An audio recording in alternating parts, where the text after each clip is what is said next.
back again. Ngayon namin vlog.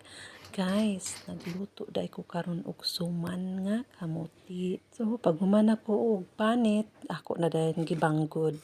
Kay gusto na nako lutoon nya baluto nako sa dinala nga dahon sa saging gikan sa Pilipinas. Ang nagdala akong kauban. So nainganyo jud ko nga magsuman ko. Pag human ron ang suman akong butangan og cheese sa tunga kay wala man koy bukayo dinhi. So nagbutang ko og cheese sa tunga.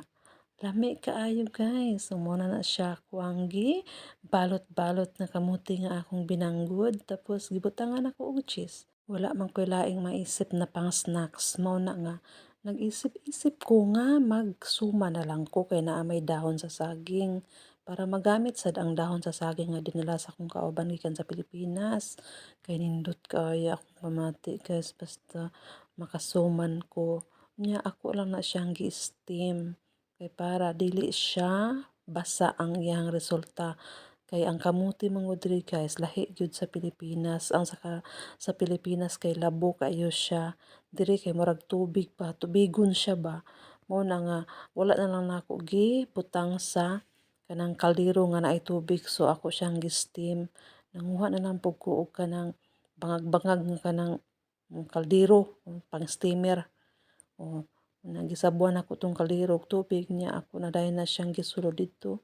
Ug ako na dayon nang gibutangan og aluminum pero wala di ako na videohe pagbutang na og aluminum foil kay para dili siya mo hungaw.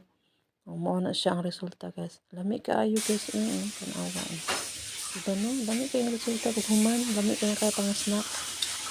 Naabta ni siya 3 days guys. Kay kami raman duha na kong kaon sa kauban. Na. Dili kaya siya perfect pero lami siya. Ako na siyang gibutangan og asukar. Ang kamuti. O gibutangan ako gamayng cornstarch. O ang resulta mao na siya. Nindot man kayo lami man. Makaengganyo. Kalami sa akong kaon oy. Oh, perfect daw. Sarap. Sarap. Hello guys, kung ganahan ganit mo kaon og suman, dali na. Dali na, mga unta daha kayo. Lugan kay kong gibuhat no. Lami. Kamuti suman with cheese. Very yummy. Guys, maghimo tag pickles nga sili guys. Kulikot og sili nga gagmatoy atong himuon og pickles kay para atong ipangsawsawan lami kayo ni.